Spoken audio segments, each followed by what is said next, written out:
উপস্থিত আমার প্রিয় সাংবাদিক ভাইরা, আসসালামু আলাইকুম।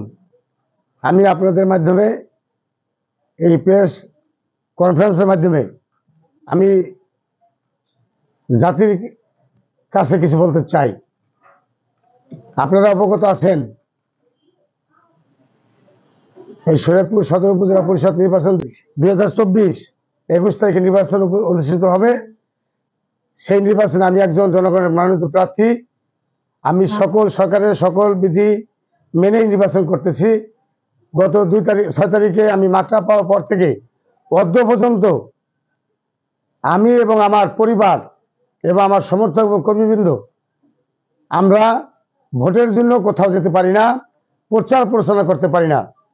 একটি মহল আমার বলতেই হয়, আমি আমার সত্য যে কথা সেটাই আমরা বলবো। এতে যদি আমার মৃত্যু হয়, আমি মরণকে আমি বরণ করে নিব। শরীয়তপুর 1 আসনের মাননীয় সংসদ ইকবাল হোসেন অপু মিয়া তার নিজে একজন প্রার্থী দিয়েছেন। তার প্রার্থী উজ্জ্বল আখন্দ, মার্কা হলো ঘোড়া। তার সমর্থনে সে নিজে প্রচার প্রচারণা করে, তার স্ত্রী এবং পুত্রদ্বয় তারা সকলে প্রচার প্রচারণা করে। এমপির ছেলে, একমাত্র ছেলে এবং তার স্ত্রী দুজনেই আমার বিরুদ্ধে ভোট চায়, ঘোড়ার পক্ষে ভোট সমর্থনে ভোট চায়। আমার জাতির কাছে প্রশ্ন, যেখানে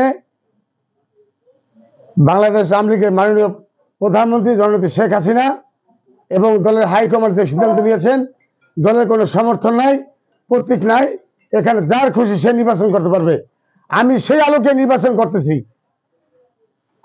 দুঃখের বিষয়, মাননীয় সংসদ সে আমার কর্মী সমর্থককে নিজে গাড়িতে করে উঠে আনে, তার বাসায় এবং অফিসে মারপিট সহ হুমকি ধামকি, এমনকি হাত ভাঙ্গা পা ভাঙ্গা তার হুমকি দিচ্ছে এবং সে নিজে দাঁড়িয়ে থেকে আমার কর্মীকে মারছে এবং আমার পোস্টার ছিঁড়ে ফেলে, আমার মাইক ভাঙ্গে এবং তার সন্ত্রাসী চিহ্নিত কিছু সন্ত্রাসী বাহিনী দ্বারা সে নিজে কাজ করে।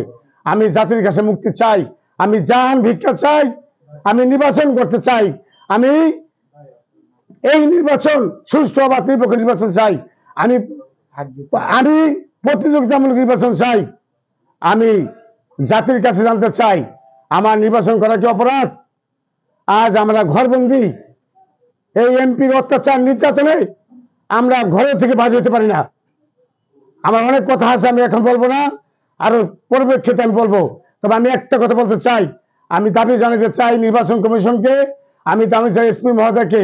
আমি গতকাল আমার 2টা মাইক এমপি সাহেব সৈয়দপুর থাকাকালীন অবস্থায় তার অফিসে বসে সে ঘোষণা দিয়েছে যে আনারস মাকড়া মাইক কিভাবে সৈয়দপুর শহরে চলে।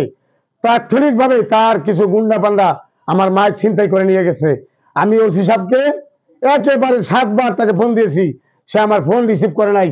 আমি বাধ্য হয়ে এসপি সাহেবকে ফোন দিয়েছি, 2 বার ফোন দেওয়ার পরে সে আমার ফোন ধরেছে, কিন্তু আমি কোনো প্রতিকার পাই নাই, আমি কোনো হেল্প পাই নাই।